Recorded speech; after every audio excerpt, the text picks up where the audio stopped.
Hey, chill.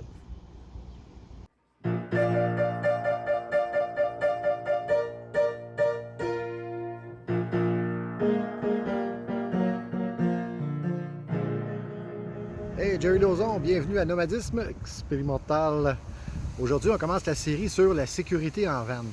Et la première le premier sujet qu'on va traiter, parce qu'il y en a plusieurs, donc il va y avoir plusieurs vidéos sur la série, c'est comment conduire sa maison. Parce que si tu as une van, si tu es en plein, c'est ta maison. Si tu es en partiel, ben, c'est ton chalet.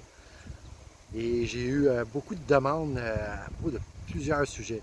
Au niveau du freinage, la transmission, quoi faire quand tu tombes en panne, se faire rentrer dedans quand tu es stationné et tu dors dans ta vanne, quand il y a de la grosse température. On va y aller une étape à la fois.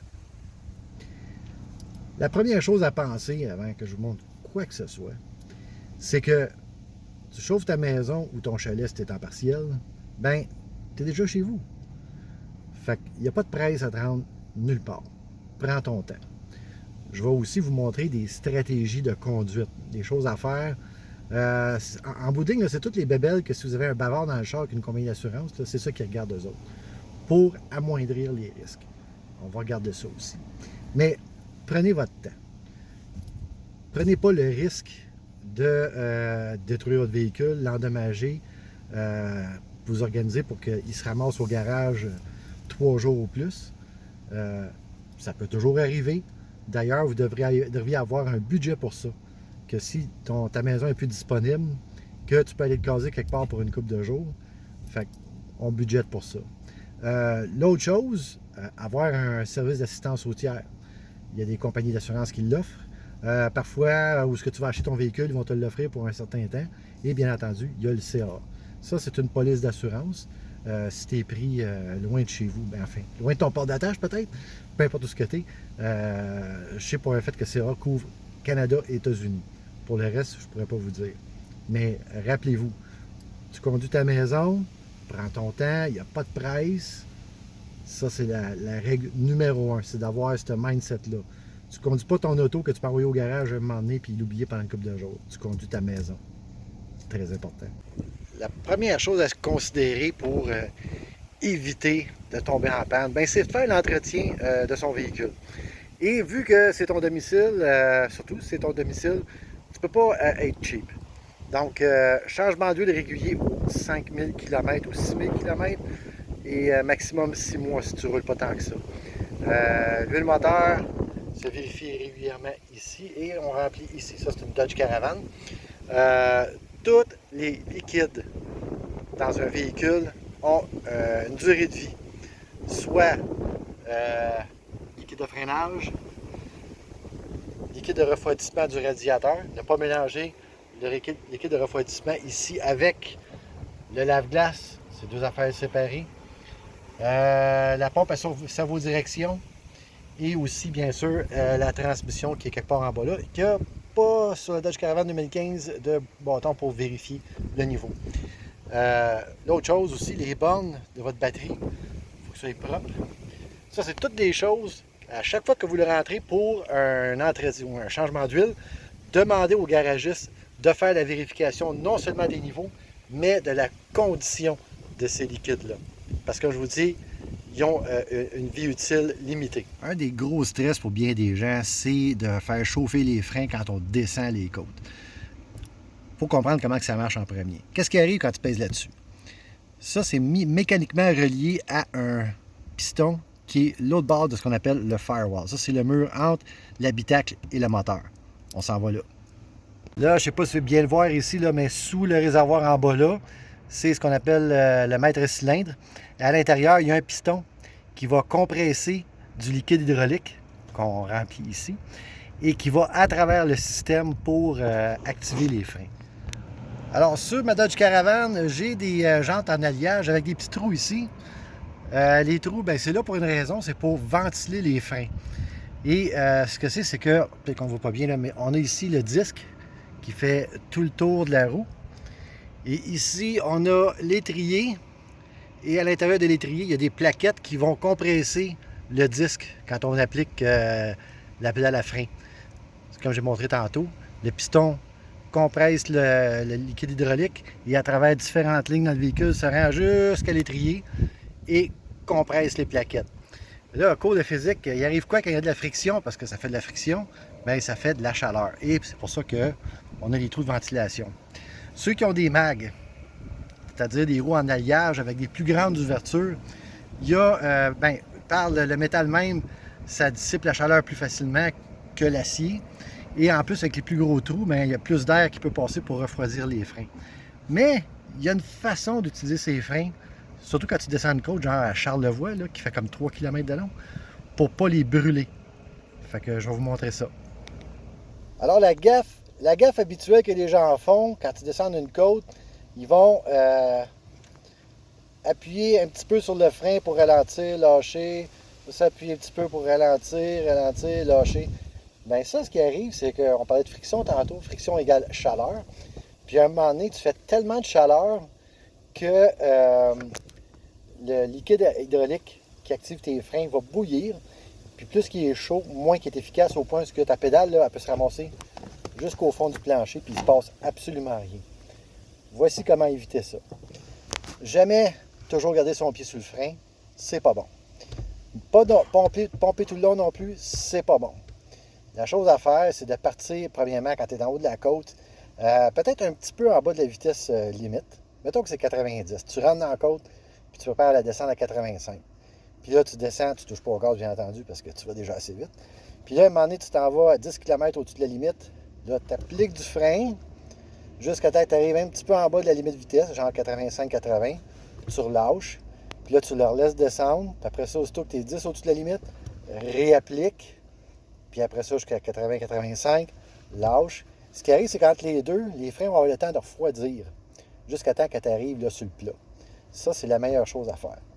Il y a une autre façon aussi de ralentir son véhicule, puis ça, c'est avec la transmission. Alors ici, on a un très bel exemple d'un mag. Alors vous voyez que c'est grand ouvert, donc il y a beaucoup d'air qui passe, c'est en alliage, ça dissipe la chaleur plus vite que l'acier. Et là, on voit très bien le disque. Ça tourne. Et ensuite, l'étrier qui est là tient les plaquettes et compresse le disque pour arrêter ou ralentir le véhicule. Puis ça vient chaud. C'est fait pour prendre une certaine chaleur. D'ailleurs, vous avez peut-être vu des fois des voitures de course où tout ça vient complètement rouge. Mais ça, c'est parce qu'on a des pièces de haute performance, puis c'est fait pour ça. Mais pas un véhicule comme le vôtre ou le mien. Quand ça chauffe trop, comme j'ai dit tantôt, le liquide de freinage il va bouillir, sera plus efficace, puis la compression ne se fait plus. Puis c'est comme ça qu'on perd nos freins. J'espère que ça illustre mieux ce que je voulais montrer tantôt. Souvent, au Québec, où il y a des grandes côtes, vous allez voir cette pancarte-là, c'est un air pour tester les freins. Plusieurs gens croient que c'est seulement pour les camions, et vous allez voir, c'est marqué 3 tonnes et plus. Pour votre information, une Dodge Caravan à vide, ça pèse 2 tonnes et quart. Rajoutez un plein d'essence, ma personne, plus tout mon stock, je suis proche du 3 tonnes. Fait que, imaginez un ProMaster Sprinter full load, là. Ben c'est ça. Et je me suis renseigné auprès de la SAC. N'importe qui peut utiliser cet endroit-là. Alors, je vous suggère fortement, quand vous envoyez un, prenez la peine de rentrer, arrêtez le véhicule à la ligne d'arrêt, fermez pas le moteur parce que pendant que le moteur roule, la pompe à eau continue à fonctionner, donc votre moteur se refroidit encore. Et faites le tour du véhicule pour inspecter qu'il n'y a pas de déversement d'huile à terre, testez vos freins, prenez le temps. Après ça, bien là, regardez le trafic qui s'en vient, puis quand ça fait votre affaire, que moi, personnellement, j'attends qu'il n'y ait plus personne, là, je m'engage. Et vous pouvez vous engager à partir de 0 km/h. Ça, c'est le fun en maudit. Alors, c'est là, c'est gratuit, n'importe qui peut l'utiliser. Prenez la peine de l'utiliser. C'est surtout les descentes comme ça vous stressent. Si c'est là, c'est pour une maudite bonne raison. Bon, sur la Dodge Caravan et plusieurs véhicules modernes, à cette heure, il y a ce qu'on appelait dans le temps le Prendle. P pour Park, R pour renverse, N pour neutre et D pour drive, puis L1 ou 2 pour low. Mais dans ce cas-ci, il n'y en a pas. On a le P, on a la renverse, on a le neutre. Ça c'est pratique pour d'autres choses, je vais vous montrer plus tard. Et ensuite, on a D pour drive. Mais dans ce cas-ci, on a un moins, puis on a un plus. Donc, si on regarde, ça démarre. quand vous jouez, si on le voit, on donne un coup sur le côté à moins. Vous voyez le numéro 1. Si on met à gauche, 2, il est rendu en deuxième vitesse. 3, il est rendu en troisième vitesse. Sur une Dodge Caravan, puis là, si on le remet sur neutre puis qu'on le ramène, il retombe sur automatique. Sur une Dodge Caravan 2011 à montant, c'est une transmission 6 vitesses. Alors, ce que vous pouvez faire quand tu commences à descendre la côte, la première fois que tu vas peser dessus, plus ou moins, dans ce cas-ci, tu vas aller pour le moins, il va te montrer dans quelle vitesse que tu es. Comme là, je suis en première. Puis là, tu leur donnes un autre coup, puis il va descendre de 6e à 5e, parce que 2011 à montant, c'est des 6 vitesses. Si tu le descends en 5e, la transmission va aider un peu. Tu ne vas pas descendre en 2e, 3e, ça, c'est la transmission qui va chauffer. Puis ça, c'est l'autre affaire qu'on va voir après, c'est comment aider notre transmission, parce que l'ennemi numéro 1 de la transmission, ben, c'est la chaleur. C'est ça qui les tue. La meilleure façon d'expliquer notre transmission, comment ça marche, surtout à quelqu'un qui n'a jamais conduit une transmission manuelle, c'est en utilisant l'exemple de l'humain sur un vélo. Donc, mettons que votre cœur, c'est le moteur. Vos jambes font partie de la transmission. Et ça, c'est qu'est-ce qui change l'effort qu'on met. Donc, si on va sur la plus grosse, qui est en général la première vitesse, et souvent la même grosseur que la guide en avant. Alors, nos jambes vont pédaler vite, vite, vite, vite, vite, si on va aller vite, parce que le ratio est quasiment 1 pour 1. Alors, c'est facile à pédaler, les jambes ne forcent pas, mais la patate, elle se fait aller. Donc, quand on commence à aller un petit peu plus vite, bien là, on descend, puis on va un engrenage un peu plus petit, et des fois jusqu'à la fin. Puis pour la même énergie qu'on met dans nos jambes via notre cœur, on va plus vite, parce qu'on a déjà un momentum de créer. Par contre, quand on arrive dans une côte ou à l'arrêt, puis qu'on ne remonte pas jusqu'en haut, puis qu'on continue sur la toute petite, qui est la plus difficile, bien là, la patate, elle va se faire un petit peu moins aller, mais nos jambes vont commencer à chauffer, puis on va en arracher. Bien, c'est la même affaire avec une transmission de voiture en relation avec son moteur. Je vais vous montrer ça, comment on transpose le tout, là. Mais le principe de base, c'est la même chose. Bon, alors voici comment que j'explique avec ce que j'ai montré tantôt avec le vélo. Ça ici, c'est le RPM, qui veut dire Rotation per Minute. Combien de tours minute que le moteur va faire. Fait que là, présentement, il est au ralenti. Et si je pèse sur le gaz, et voilà. Ça, c'était pas ça dans ton char, mais comme tu as entendu le bruit, c'est le bruit qui va te dire à quelle vitesse qu'il roule. Fait qu'en général, sur l'autoroute, à autour de 100 km/h, la vitesse va monter à, je trouve, la Dodge Caravan se tient à peu près à 1500 tours, ici, là. C'est là que ça se tient. Fait que ce qui va arriver souvent, c'est qu'on va monter une côte, comme ici à Québec, il y a des côtes là, qui sont pas mal longues. Puis l'ordinateur du char, lui, il regarde la vitesse du moteur par rapport à la vitesse sur le speedomètre. Et va essayer de garder ça à 1500 tours parce que ça coûte pas cher de gaz. Mais là, ce qui arrive, c'est que la transmission, elle, a force. Fait que tu veux passer de 1500 tours à 2500, 3000. Là, c'est le moteur qui tourne plus vite, mais la transmission, elle force pas. Tu sais, les jambes, là, ben c'est ça. Puis comment on fait ça? Bien, comme j'ai montré tantôt avec le shifter, puisque on le met sur drive et on peut lui dire quelle vitesse aller. Fait que souvent, comme je vous dis, le premier coup qu'on donne vers le moins, il va nous dire dans quelle vitesse qu'on est. On donne un autre coup, puis là, il va descendre en 5e. Je l'ai fait le test avant-hier, montant une côte. Je l'ai tenu en 5e, puis là, mes révolutions étaient autour de 2000, 2500. Ça a super bien été. Puis aussitôt que j'arrive sur le plat, ben là, j'ai remonté ça jusqu'au bout. Il y en a qui me disent automatique, parce qu'il n'y a plus rien qui paraît. Vous voyez, il n'y a plus rien là. Ça veut dire qu'il est en mode automatique et ça va bien l'affaire. Fait que, toujours quand vous montez une côte, surtout plus elle est longue, plus c'est important.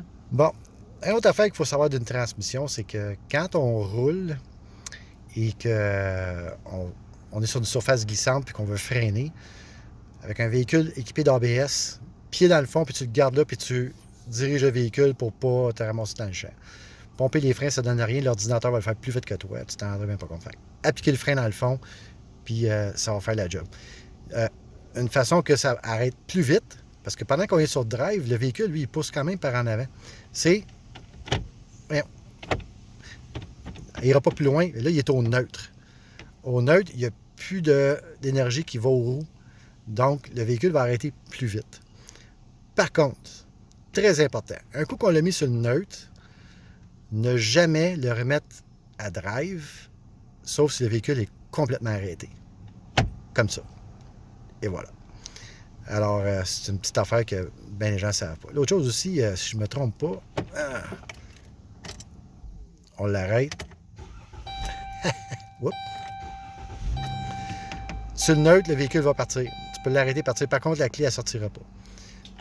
Fait qu'au parc, tu peux fermer puis enlever la clé, mais par contre, au neutre, tu peux la repartir, tu peux le fermer puis la repartir.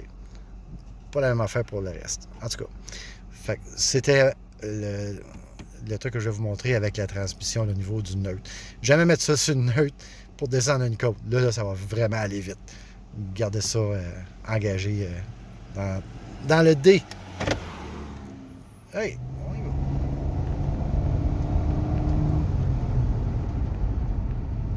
Bon, pour sauver sur les freins et puis éviter des problèmes, toujours freiner à l'avance et laisser une bonne place entre nous et le véhicule en avant. Parce que si jamais quelque chose arrive par en arrière, parce que oui, tu gardes un œil sur tes miroirs à savoir qu'est-ce qui se passe en arrière, puis qu'il y en a un que lui, il n'a pas l'air de vouloir arrêter, mais tu as de la place pour manœuvrer et te sortir du pépin. Même chose, pendant que tu roules, ben, garde une bonne distance entre toi et le véhicule en avant, plus que tu en mettrais d'habitude. Rouler avec quelqu'un, en collant quelqu'un au cul, c'est jamais la bonne affaire. L'autre chose qui est importante, c'est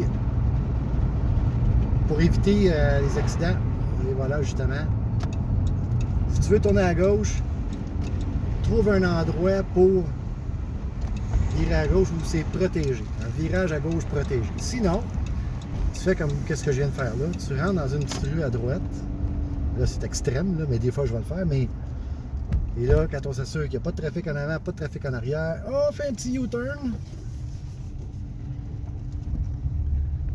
Et là, on peut aller dans la direction qu'on voulait aller. Super pratique.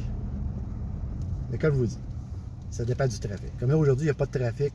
Il y a quand même une priorité de virage à gauche avec un flasher, mais il n'y a pas une voie dédiée au virage à gauche. Donc, il y a toujours un risque de se faire rentrer dans le derrière.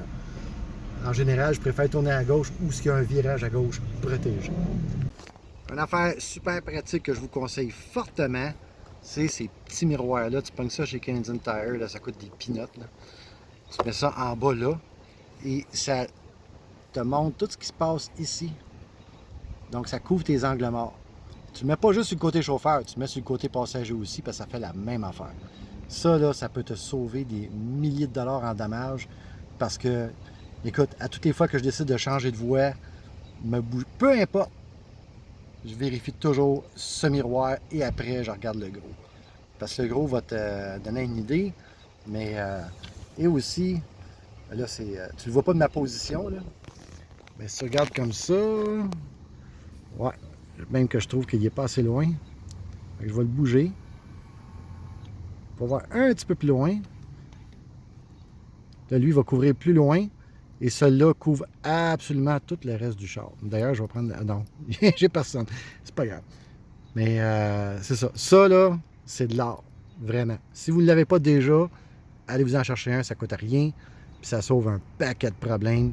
Élimine un paquet de risques. Un autre truc que je vais vous donner, si vous regardez là, au bout du bras d'essuie-glace, pas l'essuie-glace comme tel, mais au bout du bras, là, il est aligné parfaitement avec la ligne du trottoir. Ça vous donne une idée où se trouvent vos roues. La roue du côté passager, là. Ça, là, vous allez savoir exactement où vous êtes. On n'est pas collé dessus, on est un peu comme le char en avant. Là. Fait que ça vous donne une idée. Ça, c'est un très bon gauge. Dans votre position de conduite, là, regardez ça, puis ça s'aligne avec le bord de la route.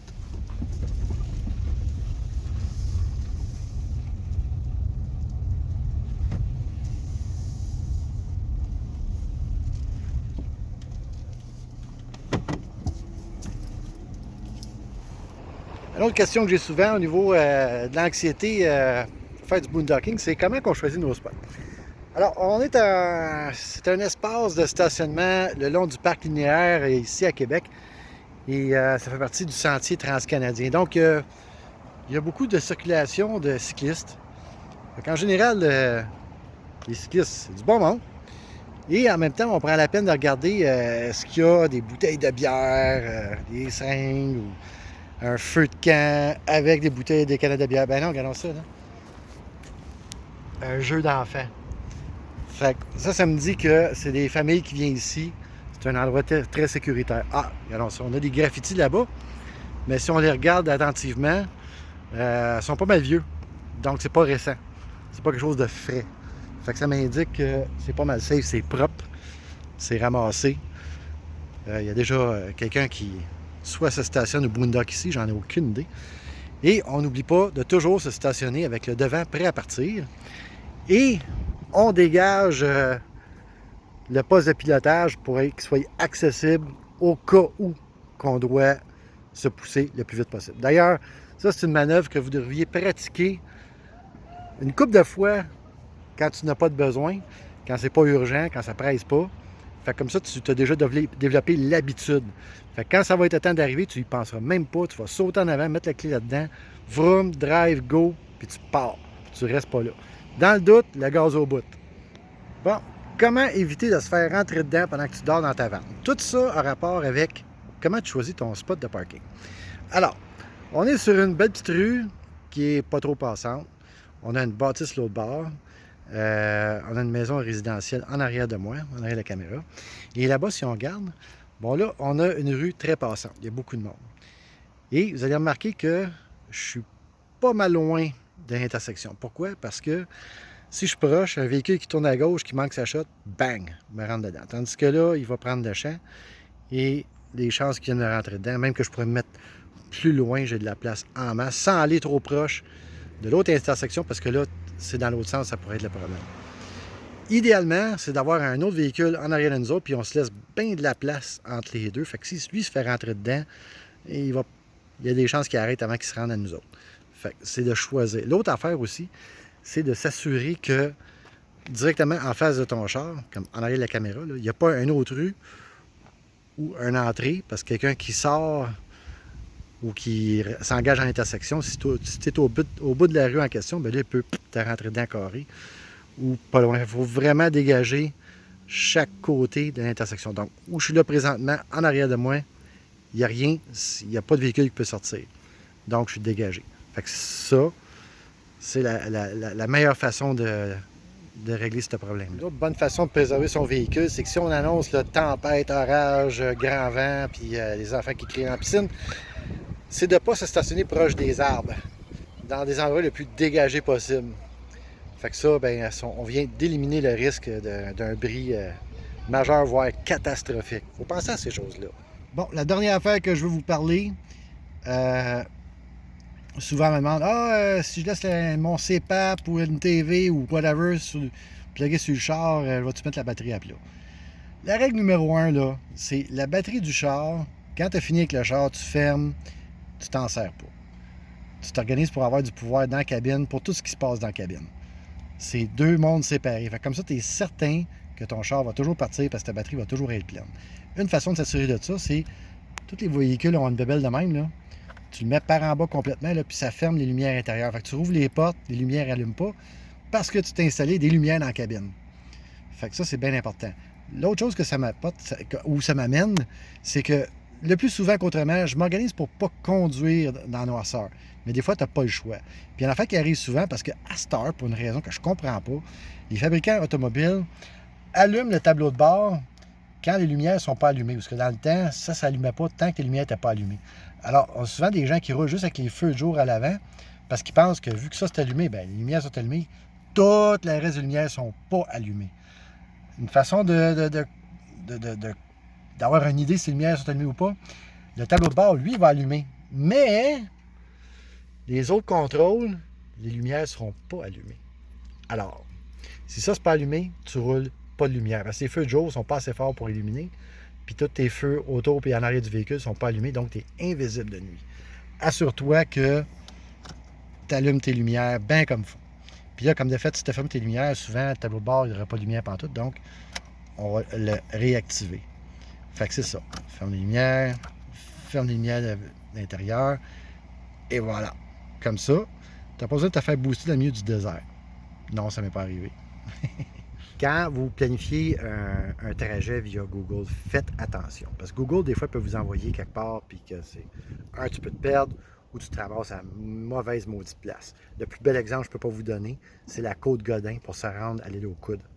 Parce que selon Google, c'est le chemin le plus court. Passez quasiment pas par là. J'ai quasiment perdu un truck là-dedans. Si vous voulez avoir l'expérience de manquer de break puis vous ramasser dans la forêt, là, ben, allez là. Passez par les éboulements parce que s'il arrive de quoi avec vos freins, au moins il y a une sortie d'urgence que tu peux être ramassé dans le bac à gravier. Vraiment, soyez prudent. Si vous avez des doutes, quand tu roules, là, puis tu te dis, my God, ça n'a pas d'allure, arrête. T'es pas pressé. Prends le temps de réviser ton affaire parce que Google Maps n'est pas toujours ça coche. Rappelez-vous ça, c'est très important. Vivre dans un véhicule, c'est toute une question de gestion de risque. Quand tu vis dans une maison, un appartement, comme n'importe qui d'autre, il peut arriver des choses. On a des assurances, on a un filet social, on a des services accès à des services. Des fois, en véhicule, c'est un peu moins évident. Donc, il faut gérer les risques. Tu en as autant en véhicule que tu peux en avoir en voiture. Ta maison peut passer au feu, comme ton véhicule peut passer au feu ou se faire voler même. Donc, c'est de prendre en considération les risques possibles et de les réduire le plus possible. C'est pour ça que je vais montrer la façon de conduire. Pas conduire le véhicule comme si c'était un auto de tous les jours que tu prends juste pour aller au travail ou à l'épicerie. C'est ta maison. Garde ça en tête tout le temps et tu vas voir, ton attitude va changer la manière que tu conduis le véhicule. Tu vas être pas mal plus prudent. Puis, hey, oublie pas, même si c'est pris dans le trafic ou ça bouge pas, peu importe, t'es déjà chez vous. Fait que, hey, j'espère que ça a été intéressant. La prochaine vidéo, j'ai pas décidé encore ça allait être quoi concernant la sécurité en 29, mais ça y va selon les demandes que vous m'avez faites. Et d'ailleurs, je suis à la recherche d'une femme qui vit dans sa vanne et comment elle a deal avec son anxiété parce que j'ai beaucoup de demandes là-dessus. Alors, si ça te tente, Messenger, peu importe, on organise de quoi, ça me fait plaisir. Alors, hey, j'espère que ça vous a aidé. À la prochaine. Bye!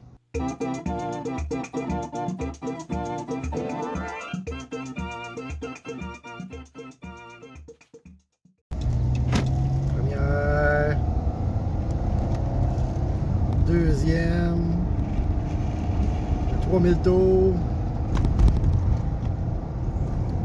Quatrième. Non, troisième.